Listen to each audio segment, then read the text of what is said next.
Hello all, welcome back to the channel Auto AI Learners. I am Naresh Kumar and back with another interesting video. So guys, last video we have discussed about how to chat with your videos or audios, right? So we have divided this video into three parts. In the part one, we have covered how to use a Whisper model, OpenAI's Whisper model, and upload your video and get a sample transcribe from the video.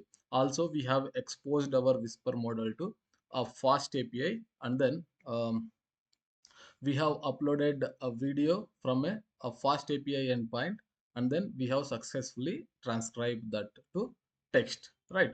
In the part two, we are going to discuss about a vector database. Now, think that we have a text in our hand now. So what we need to do, we need to chunk that text, whatever we got, right? So, and then we have to use some chunking strategies and we have to make some chunks, then insert into vector db. Once your vector database is ready, then you can create a sample agent. You can access your vector database as a tool and you start asking the question, then agent will refer your vector database and then give you the answer. So today's main agenda is going to be that we are going to create one a Chroma vector database, right? And then whatever the text we transcribe from the Whisper model, we will chunk it and then we will insert into database. Then in Google Colab itself, we will make an agent which can talk with our database. So after that, we are going to end this video. Then in third part, we will expose AI agent to the fast API. Then we will build a small front end where user can upload his video and then he can talk parallelly with the video content, right? So this is going to be our agenda today. So without getting any delay, let's jump into the Google Colab and see how to create a Chroma vector database and then upload a video, convert into transcribe, and then insert our vectors into our vector database. So for this, we need a couple of things. Actually, three things. One is we need Whisper model.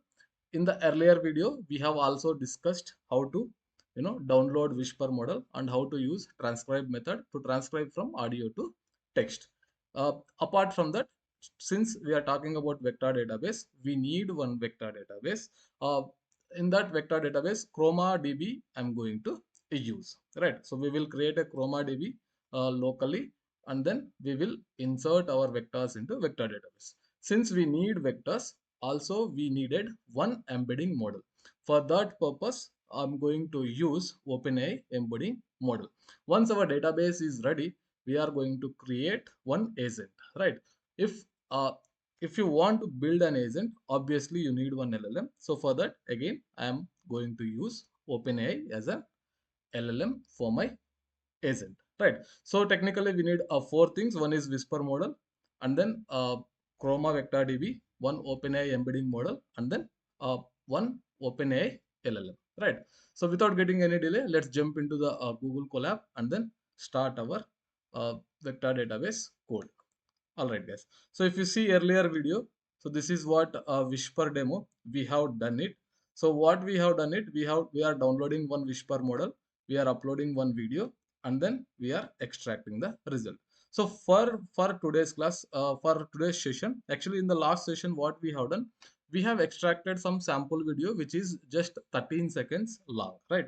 So today what I am going to do, you can see that in my channel I have a video called N10 guardrails explained, right? So the video length is going to be almost 25 minutes. So this video I have already downloaded using YouTube video downloader. You can also download any video, not only this, right? Once you download this video, then I'm going to upload it and then transcribe it. After that, I will use the vector DB, right? So let us quickly execute first so that we can also recap code wise what we have done in the last session. So first what we have done, we have installed OpenAI Whisper model. I'm going to install this package again because you know, right? So before installing, make sure you have connected to your GPU, right? So you can see that I have connected to T4 GPU and then I have started installing my OpenAI Whisper package. Alright, guys. So I have installed my Whisper API package. Then we have to install FFmpeg. So we have already discussed what this uh, Unix package does, right, in the last session itself. And then I'm going to download the model. So let me download the model.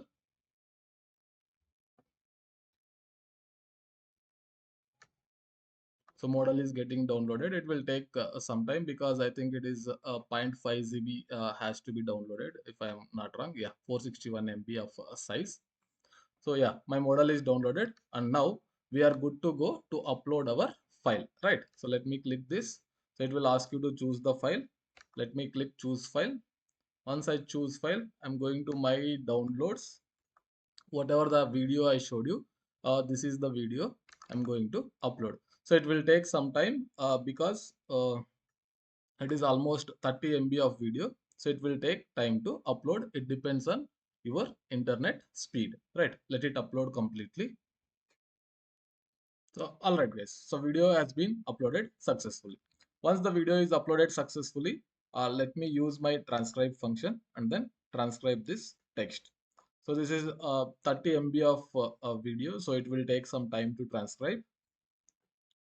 All right, so you can see that our transcribe worked successfully and then it has given the text which is present in our video. So let me quickly take a new code node and test it how many words are present in our transcribed text. So let me click it. So you can see that I have 3426 total words. Now what I will do, I will install a langchain and then I will try to chunk these words based on some chunking strategy, then we'll insert into Chroma DB. So for that, I need to install some packages. So let me take a new code node and then I'm going to install these packages. One is langchain package. Of course, we need langchain because in langchain framework, we are going to chunk and we are going to install Chroma DB and all. So for that purpose, I have taken all the required libraries. Let me install these libraries. Once these libraries are installed, then we are good to go to implement our recursive character text splitter. What it will do, it will split our text into a small chunks, right? So let me see it. All right, so all the packages are installed successfully. So let me do some chunking operation, right? So for that, what I need to take a new code node and then I need to import these things. From text splitter, I'm going to use recursive character text splitter. Either you can use character text splitter or recursive character text splitter. Recursive character text splitter is better than character text splitter. That's why I'm going to use it. Then once you do the chunking, you need everything in langchain. It will return you a document. For that purpose, I am importing the document. So once that is done, then what I am doing, so in the page content I am taking a result of text. First I am making a document with document data type. We all know that in the langchain document will be having two properties. One is page content property and then metadata property. So in the page content, what I am doing, I am taking complete result of text what we have got in our transcript, right? So this is the text we have got. That complete text I have taken and then I have taken some metadata source name and then I am making a document object. Once I am making that, I am making it into list because your recursive character text splitter expects your list of documents, right? Since we have a single document with us, so I am passing single document inside my list, right? So splitter I have taken, which is obviously recursive text splitter. So we need to pass couple of arguments for that. One is chunk size and chunk overload. These two are configurable parameters. You can change these parameters according to your requirement, right? So generally 1000 and 100 is the good to go chunking strategy, or you can take 1200 also, it will work fine. All right, so once that is done, then we have to use split documents method. and we have to pass our documents, right? So I am passing. After that, I am just checking how many chunks we got from our document, right? Because we know that we are having only a single document over here, and then we are implementing chunking strategies. So I am expecting multiple chunks from this document. So let me run it.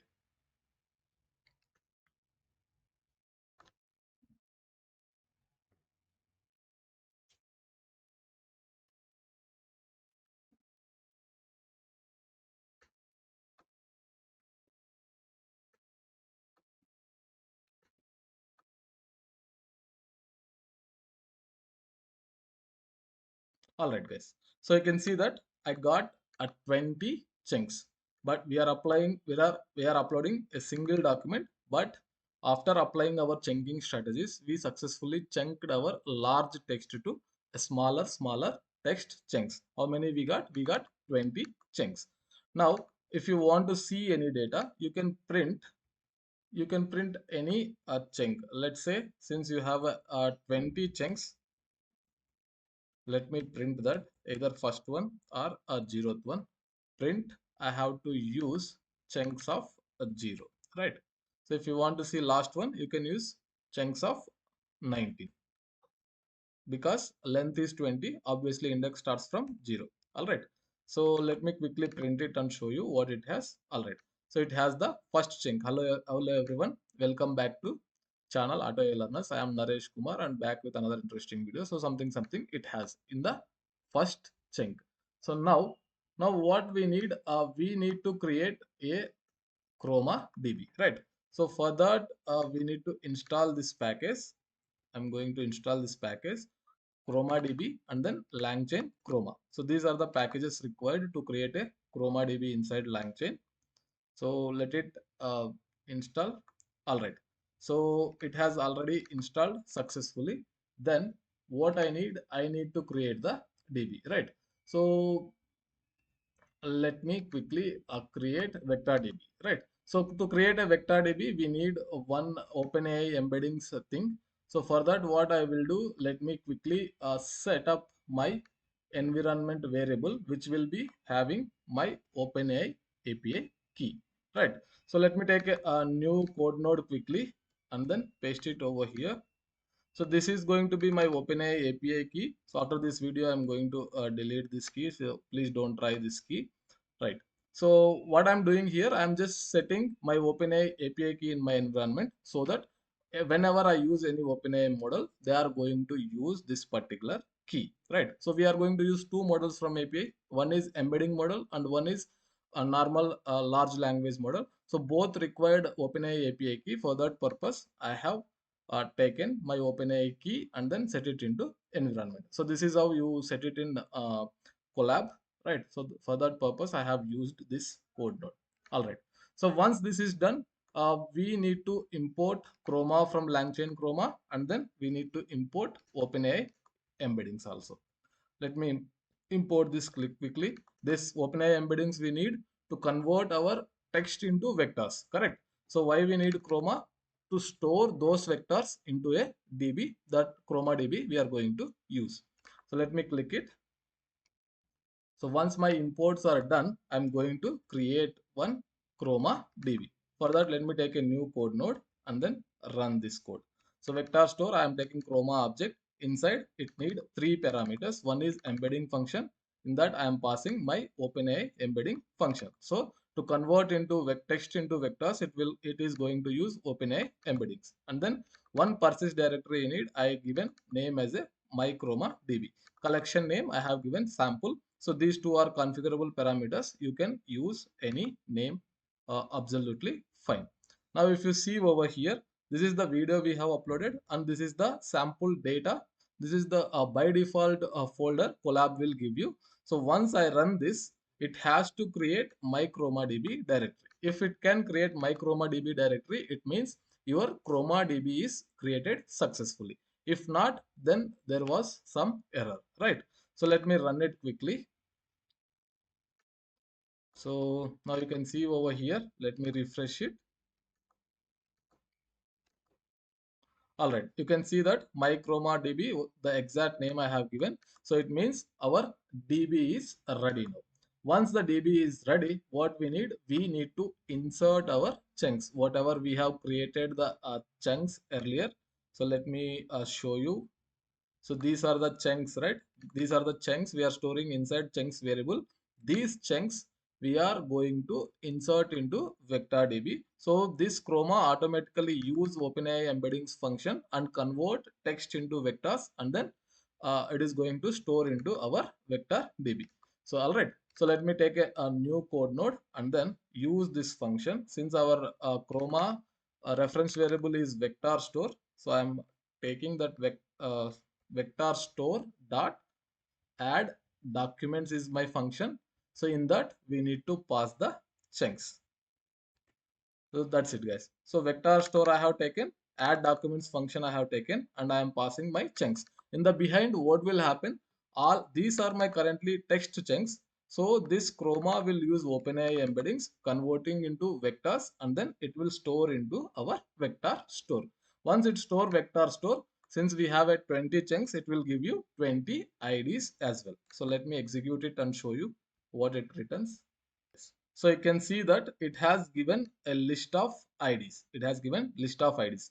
So this ID is going to be my first chunk's ID. This is going to be my second chunk's ID, right? So in case if you want to update the chunks or if you want to delete those particular vectors using these IDs, you can do that. For this video, I'm not going to show that.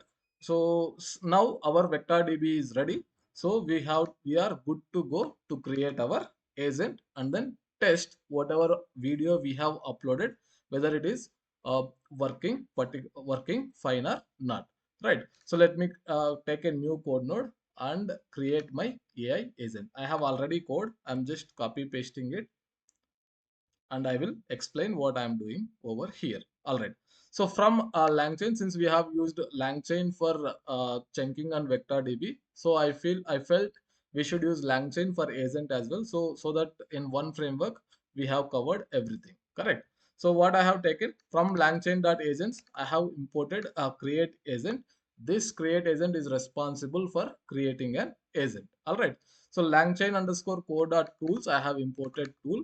Why we need tool? Because our vector DB retriever, we need to make it as a tool so that agent use that retriever. Whenever user asks the question, it will use the retriever and then fetch the data from our retriever, right?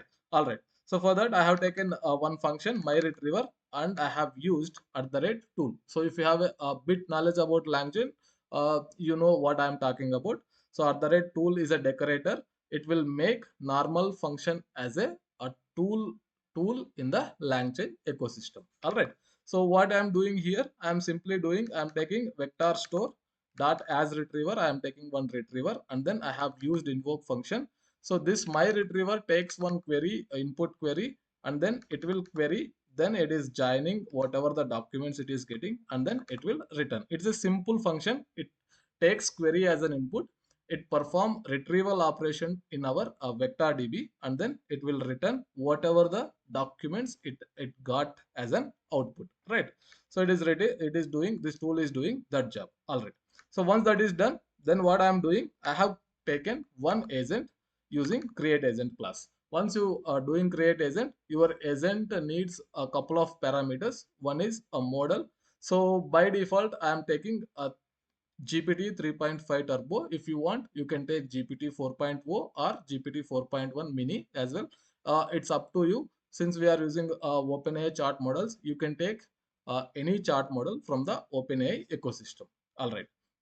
So my model is ready, and then tools, I'm taking a my retriever tool, right? Because this is the tool is responsible for getting data from my DB. So I am assigning that tool as a tool to my agent. After that, I have given a system prompt, your helpful assistant, use the retriever tool if you need any information from the documents. So sample system prompt I have given. Now once this is done, I need to invoke my agent, correct? So what I'm doing, agent.invoke method I am using, and then inside message, I am passing user message as which N8N version can be used as a guardian. Since this expects, in this video, I'm explaining about N8N guardrails. So regarding that guardrail, I'm asking a question: what is the n10 version can be used as a guardrail? Correct. So and then I'm extracting the AI's message content and then printing over here. So that's it. Once this is done, I will let us get the answer. So we can use same Gemini feature. So Gemini is also asking the similar feature, and then we will ask the same question over here so that we can cross verify whether we have done it successfully or not. Correct. So let me quickly execute this code node so that we are passing the question which n10 version can be used as a guardrails. So it should give us the answer. Alright guys, so you can see over here the guardrails feature in n10 is available from version 1.119 and above.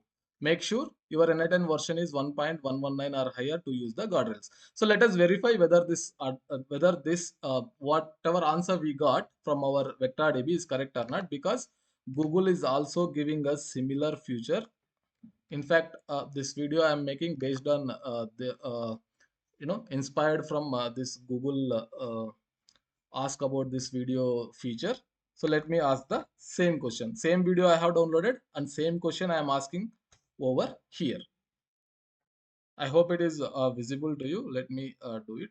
All right. So you can see over here, you can use guardrails in n10 version 1.119 or above. This video explains about this timestamp. So extra what Google is doing, they are also displaying timestamp. In our case, we are not displaying timestamps because we are taking text at one shot. You can see over here we are not extracting the text as timestamps. So that is also possible using a Whisper model. So let us finish this series first and then we will try to add the timestamps. That's it guys. This is the video for today. We have successfully created a vector DB. We have successfully inserted vectors into our vector DB. Then we have written a retriever to our vector DB, and then we have created a agent. For that agent, we have passed our retriever as a tool. Then we have asked the questions about that particular video. Then it is going to give us the answer. So in high level, we have done it. In the next session, what we will do, we will expose all this as a fast API, and then we will build a sample HTML UI where user can upload his video and then he can talk to the his video, right? So all right guys, so I'm keeping a lot of efforts and time to make these videos. In case this video is helpful to you, please consider hit like button and subscribe to the channel. Thank you so much for your time.